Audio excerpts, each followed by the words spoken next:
Hello friends, welcome to the session of artificial intelligence. In this session we are going to see the types of artificial intelligence.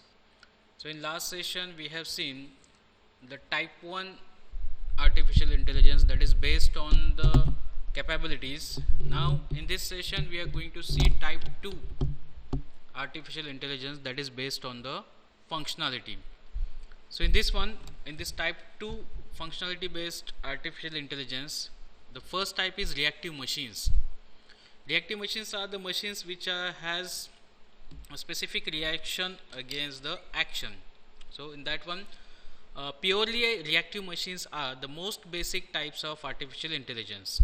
Such AI systems do not store memories or past experience for future actions. That means there is no such kind of data which is stored in these kind of machines. These machines only focus on current scenario and react on it as per the possible best action. IBM's Deep Blue system is an example of reactive machine. Google's AlphaGo is also one of the example of reactive machines. So in short, this kind of machines are nothing but the simple machines which has a specific task under the reaction. Okay, there is no memory, there is no database in this kind of machines. The next type of machines of type 2, that is limited memory.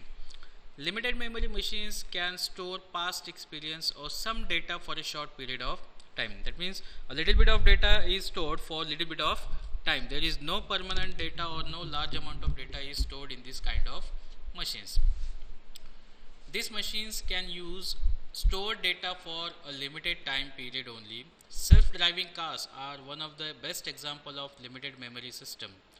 These cars can store recent speed of nearby cars, the distance of other cars, speed limit and other information to navigate the road. So in this way, the data which is stored, it is very small amount of data and it is stored for very short while. Okay, so that is called as limited memory devices. The third type of devices are theory of mind. The title of this type itself gives that mind means there is thinking power or decision making power. The theory of mind, artificial intelligence should understand the human emotions, people, beliefs and be able to interact socially like humans. This type of AI machines are still not developed, but researchers are making lots of efforts and improvement for developing such AI machines. So these are the third type of type 2 AI machines. The fourth one is self-awareness. Self-awareness artificial intelligence is the future of artificial intelligence. These machines will be super intelligent and will have their own conciseness and sentiments and self-awareness. In short, we can say that self-awareness machines are nothing but the strong type of artificial intelligence machines. These machines will be smarter than the human mind. Self-awareness AI does not exist in reality still, and it is a hypothetical concept which is still under development. Various scientists and laboratories are spending much more time in the development of this kind of machines.